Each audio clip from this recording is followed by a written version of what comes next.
Shalom, selamat berjumpa kembali dengan firman Tuhan buat kita pada minggu ini. Sebelumnya marilah kita berdoa. Damai sejahtera yang melampaui segala akal, yang datangnya daripada Kristus Yesus Tuhan kita, kiranya menyertai hati, pikiran, perasaan, dan seluruh hidup saudara. Amin. Firman Tuhan untuk kita pada Minggu Letare. Bersukacitalah senantiasa pada Minggu tanggal 14 Maret 2021 diambil dari Efesus pasal 2 ayat 1 sampai ayat yang ke-10. Bahan bacaan diambil dari Bilangan pasal 21 ayat 4 sampai ayat yang ke-5 dengan tema kasih karunia Allah yang menghidupkan. Kasih karunia Allah yang menghidupkan. Saudara-saudara yang dikasihi di dalam Kristus Yesus Tuhan kita, negara kita ini mengenal apa yang disebut dengan grasi. Secara harafiah, grasi berarti pengampunan.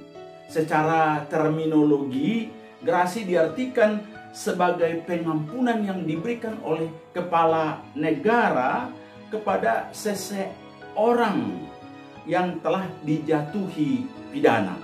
Dalam pasal 14 ayat yang pertama Undang-Undang Dasar 1945 dikatakan di sana, Presiden memberi grasi dan rehabilitasi dengan mempertimbangkan Mahkamah Agung. Jadi kekuasaan presidenlah yang memberikan grasi ini kepada salah seorang atau kepada beberapa orang yang sudah terpidana, memiliki hukum yang sudah tetap. Dan grasi ini adalah hak prerogatif dari presiden sebagai upaya hukum istimewa atas sesuatu putusan pengadilan yang telah mempunyai kekuatan hukum tetap. Baik itu pidana mati dan juga penjara seumur hidup atau pidana penjara paling singkat 2 tahun. Jadi grasi ini dapat diajukan oleh yang bersangkutan atau kuasa hukumnya atau keluarga kepada presiden. Dan melalui pemberian grasi, seseorang terpidana mempunyai kesempatan sebenarnya untuk apa? Memperbaiki dirinya, karena sebenarnya terpidana mati itu ya sudah tidak ada lagi kesempatan untuk memperbaiki diri. Tetapi jika presiden memberikan grasi, kemungkinan besar dia bisa memperbaiki kelakuannya atau kejahatannya untuk melakukan hal-hal yang baik. Untuk itu, menurut Adami Ghazawi, dengan mengajukan grasi berarti dari sudut hukum daripada pemohon itu telah dinyatakan bersalah, dan dengan mengajukan permohonan ampunan atau grasi berarti dia telah apa? Mengakui kesalahannya, kejahatannya. Saudara-saudaraku yang dikasihi di dalam Kristus Yesus Tuhan kita, sebagaimana seseorang yang terpidana mati yang akan menerima hukuman mati, kita juga sebenarnya semua umat manusia adalah orang-orang yang terpidana mati karena dosa dan pelanggaran kita atas firman Tuhan. Secara jelas firman Tuhan katakan bahwa semua orang telah berdosa dan semua manusia telah kehilangan kemuliaan Allah, dan upah dosa adalah maut. Jadi berarti kita ini adalah orang-orang yang sudah terpidana mati. Tetapi ini yang luar biasa.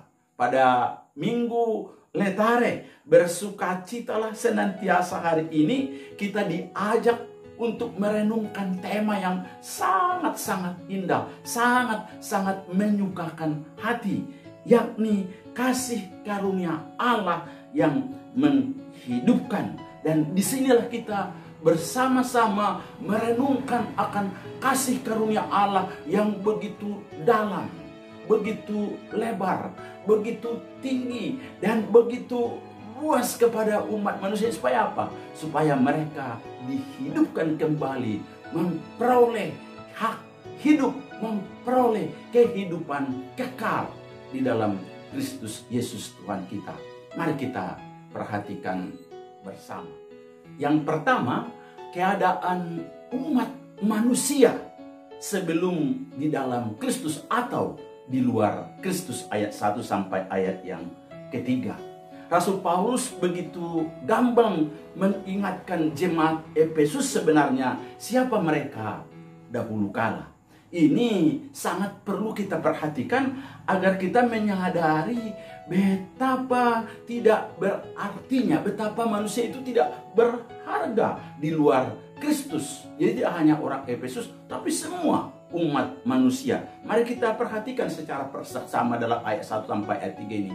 Yang pertama dikatakan, sudah mati. Inilah keadaan umat manusia di luar Kristus. Sudah mati. Ayat 1, kamu dahulu sudah mati karena pelanggaran dan dosa-dosamu. Nunga mati. Mati, sudah mati. Ini gambaran manusia. Mati bukan setengah mati atau sedang sakit-sakitan. Sekali lagi, dia benar-benar mati. Dan apa menurut saudara yang menarik dari orang yang mati? Apa ada? Saudara, tidak ada.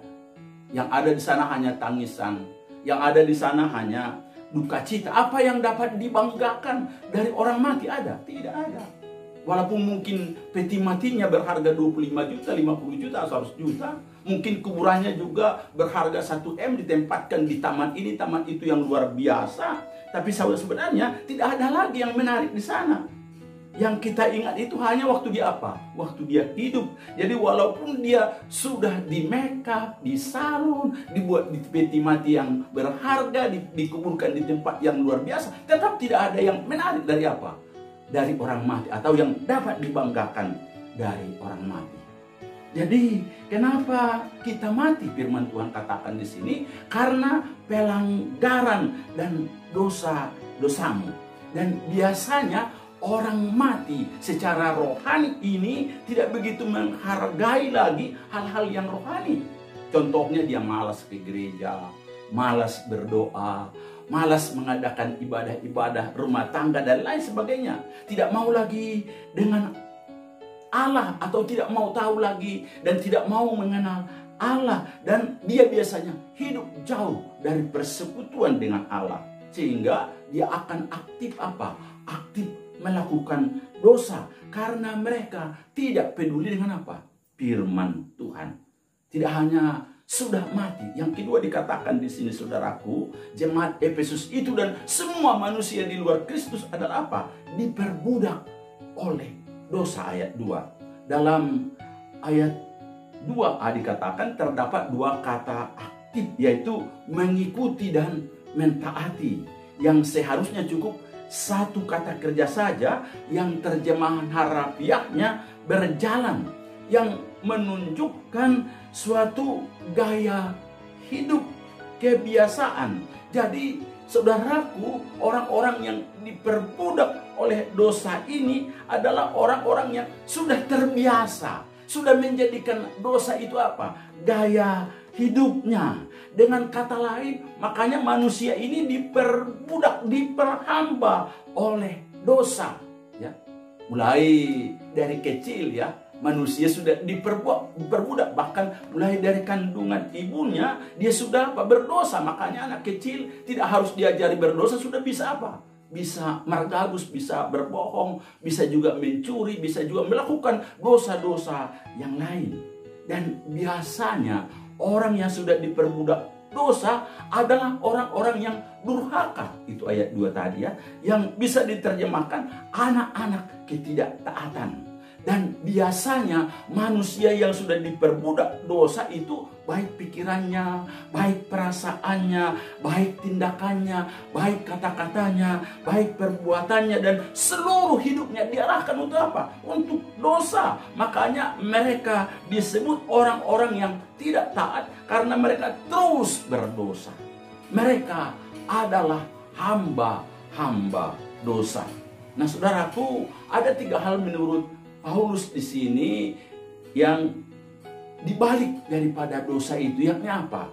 Dunia, setan, dan juga daging. Ayat yang kedua dan ayat yang ketiga.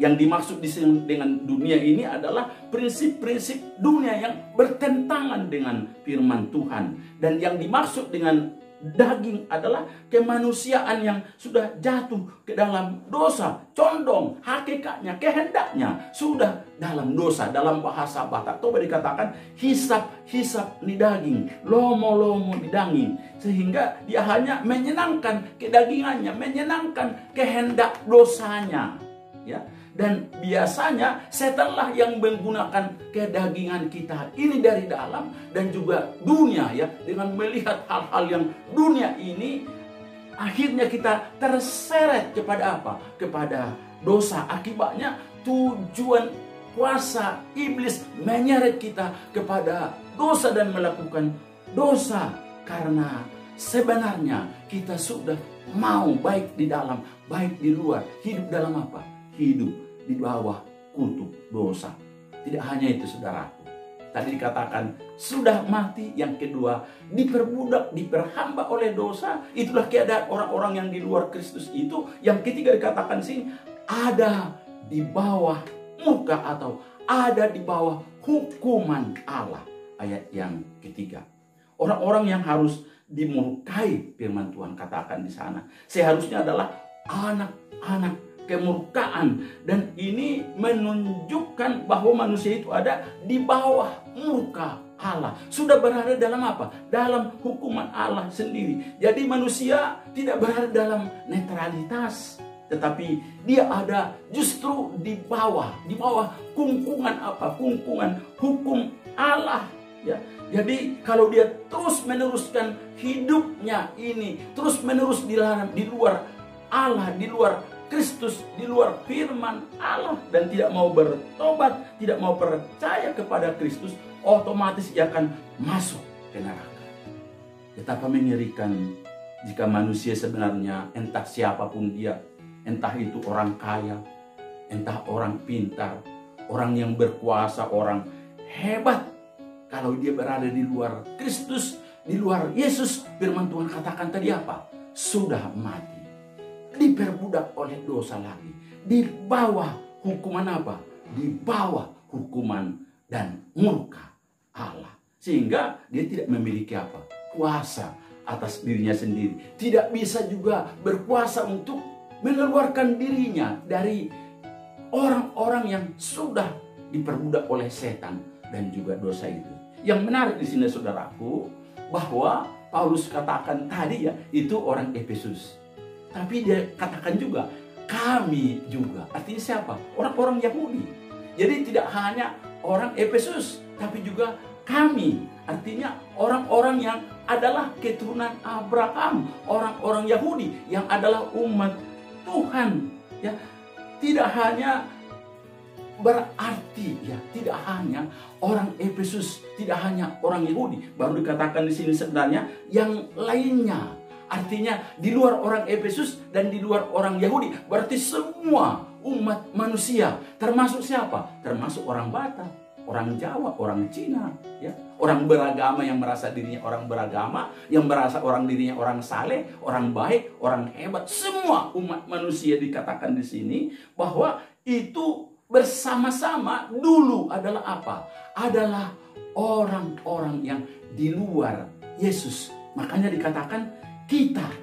Jadi dia berubah sekarang. Baik Efesus, baik orang Yahudi, dan seluruh umat manusia. Kita berada di mana? Kita adalah orang-orang yang sudah mati. Orang-orang yang sudah diperbudak oleh dosa. Orang-orang yang sudah dimurkai oleh Allah. Ya, jadi ini ketiga hal di atas ini yang diungkapkan ini adalah keadaan alamiah sebagai keturunan Adam.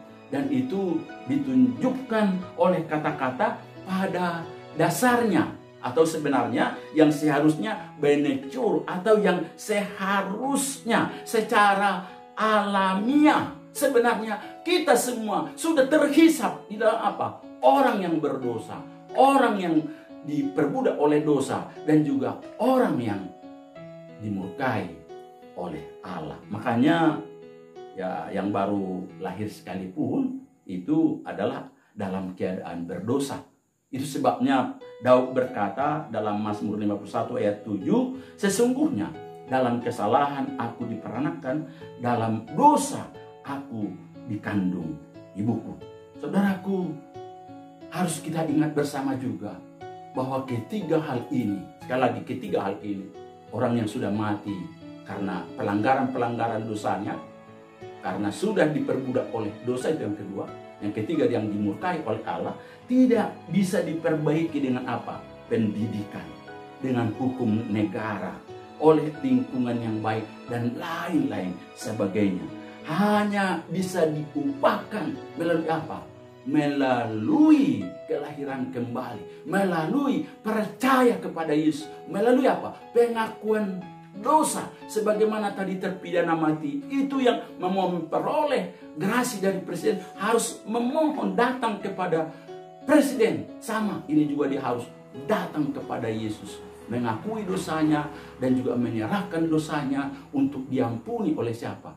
Oleh Yesus. Barulah dia, orang yang sudah mengalami pengampunan Yesus dan percaya akan Yesus, orang-orang inilah yang bisa diperbaharui oleh Tuhan sendiri. Saudaraku yang dikasihi di dalam Kristus Yesus, inilah berita buruk, inilah berita duka cita bagi umat manusia seluruhnya.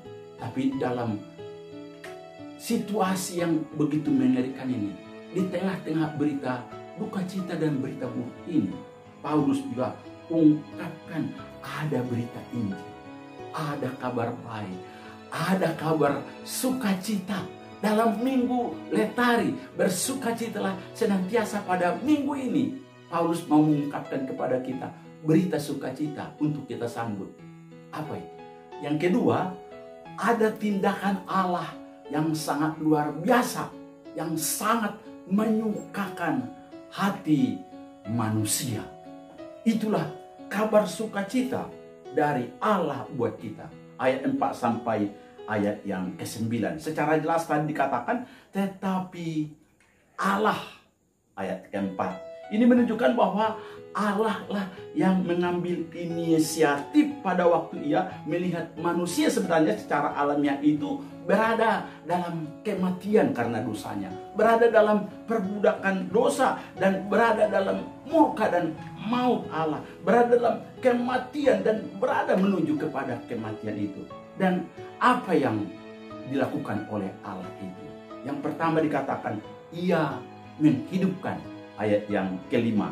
Membangkitkan, ayat yang keenam. Lebih tepat sebenarnya diterjemahkan mengangkat, memberi tempat di sorga. Ini sama seperti yang dialami oleh Kristus. Waktu dia sudah mati, dia juga bangkit dan naik ke sorga, duduk di sebelah kanan Allah Bapa. Nah, karena Kristus telah bangkit atas kematian, kita juga akan mengalami kebangkitan, menerima hidup baru dan juga kehidupan kekal di tempat yang telah disediakan oleh Yesus bagi yang percaya kepada Dia. Itulah yang dilakukan oleh Allah. Tidak hanya itu, Dia tidak hanya menghidupkan dan membangkitkan dan juga menyediakan tempat bagi kita, tapi juga Dia apa? Dia menyelamatkan, ayat 5 dan ayat yang ke-8. Apa artinya keselamatan? Keselamatan adalah lebih daripada sekedar pengampunan.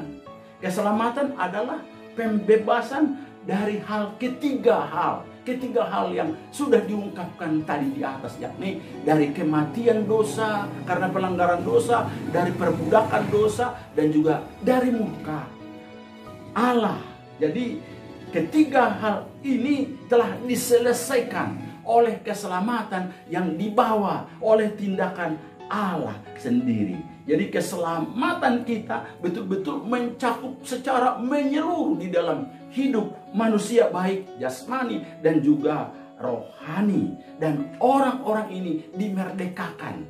Orang-orang ini diperdamaikan dengan Allah. Akibatnya dia bukan lagi dikutuki, dimurkai oleh Allah, tapi menjadi orang-orang yang diberkati dan dikasihi oleh Allah. Saudaraku, keselamatan adalah anugerah, pemberian Allah secara gratis dan tidak berbayar. Dalam ayat ke-8 secara jelas tadi katakan, sebab karena kasih karunia kamu diselamatkan oleh iman. Itu bukan hasil usahamu, tetapi pemberian Allah. Jangan ada orang apa yang memegahkan diri. Betapa luar biasa tindakan Allah bagi umat yang berdosa, yang sepatutnya, seharusnya masuk neraka ini. Jadi ini disediakan, diberikan oleh Allah. Tindakan Allah ini diberikan kepada semua umat manusia. Entah itu orang Yahudi, entah orang Efesus, atau orang yang merasa beragama, orang baik, orang saleh, atau kita, atau siapapun. Entah orang Batak, orang Jawa, orang Cina, orang Arab, Papua. Seluruh penduduk bumi ini, jika mau apa? Beriman.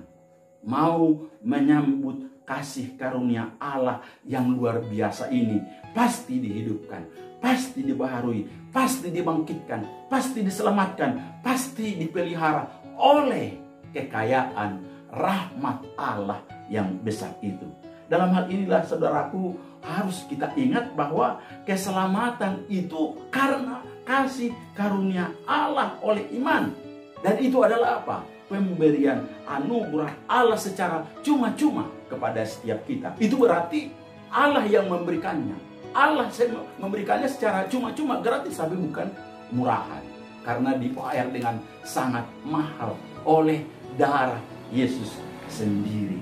Jadi tidak ada di sini kesempatan atau tidak ada tempat untuk apa? Membanggakan diri, untuk menyombongkan diri. Tidak ada perasaan untuk memegahkan diri, merasa cocok, merasa pantas, merasa patut untuk apa? Diselamatkan karena keturunan, karena kesalehan, karena kebaikan. Tidak ada. Ya, tidak ada. Karena kata kasih karunia jelas artinya adalah apa? Adalah yang tidak layak. Artinya kita semua ini tidak layak karena sudah mati, karena sudah diperbudak dosa, karena sudah dimurkai Allah. Tetapi kasih karunia yang begitu luar biasa, yang besar, yang hebat, itulah yang mengangkat, yang membangkitkan, yang menghidupkan, yang menyelamatkan kita, sehingga kita dilayakkan, dimungkinkan menjadi anak-anak Allah. Mengapa Allah melakukan hal itu?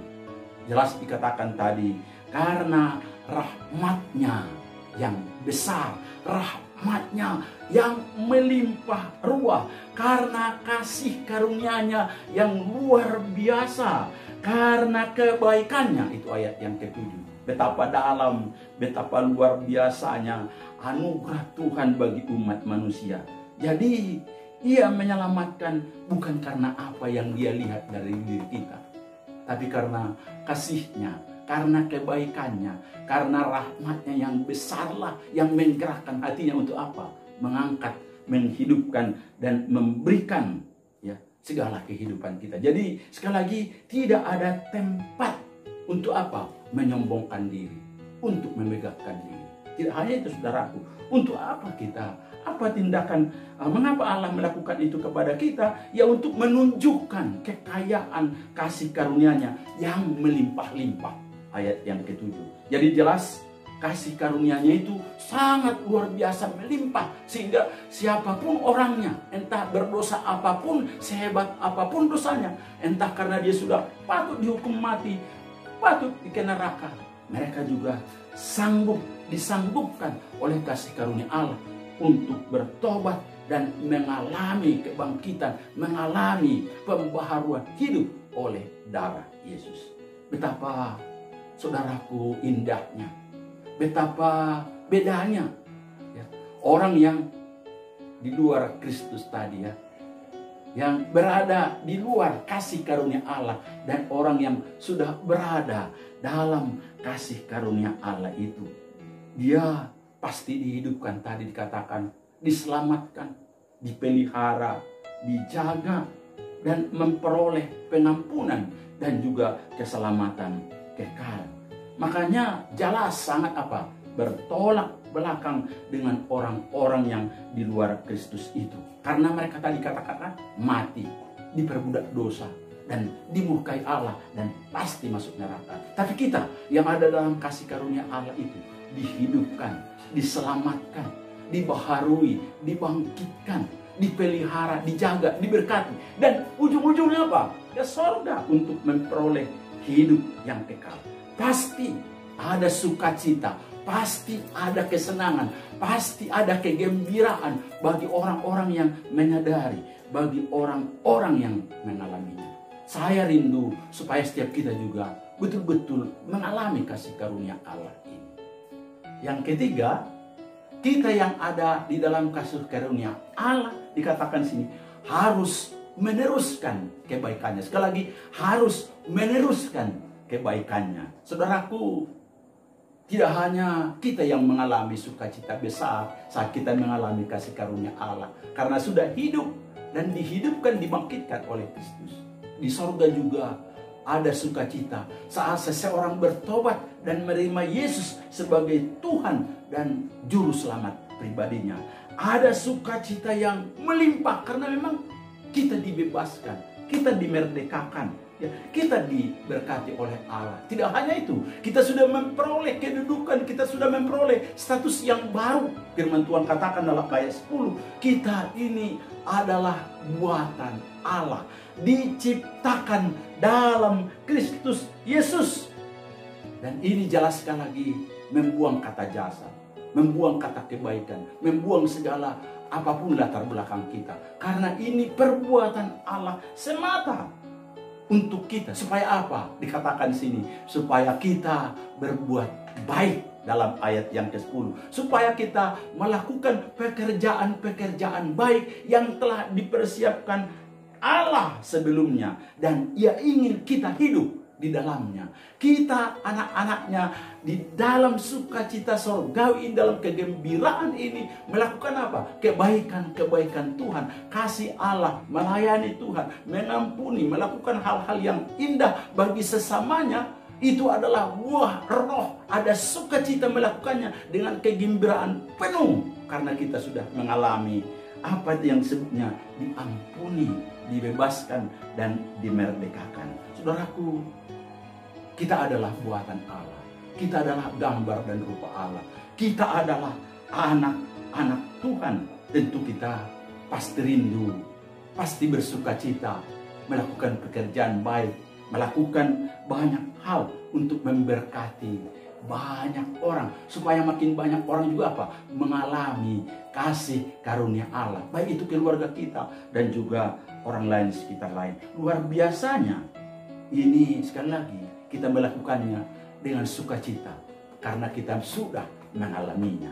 Karena kita mengalami kasih karunia Allah yang begitu luar biasa. Jadi kita akan berkata, aku melakukan perbuatan-perbuatan baik ini.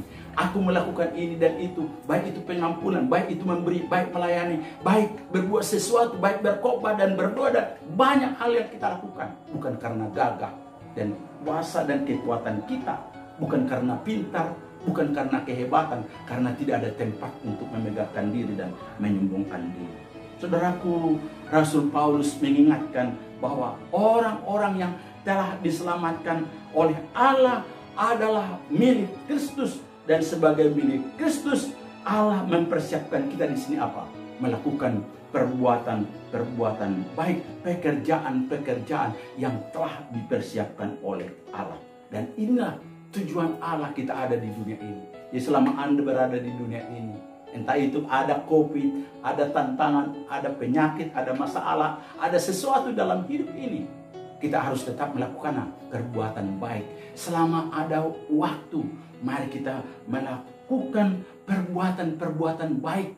Karena kita disebut untuk meneruskan perbuatan-perbuatan baik Allah itu bagi banyak orang. Istilah kerennya, kita diberkati. Harus menjadi apa? Berkat bagi banyak orang. Saudaraku, mari kita melakukannya dimanapun kita berada. Entah di rumah, entah di lingkungan kita, entah di gereja, entah di mana kita bekerja. Mari kita melakukan pekerjaan baik demi kemuliaan Allah, supaya makin banyak orang merasakan kasih karunia Allah yang luar biasa ini. Tuhan Yesus memberkati saudara. Amin.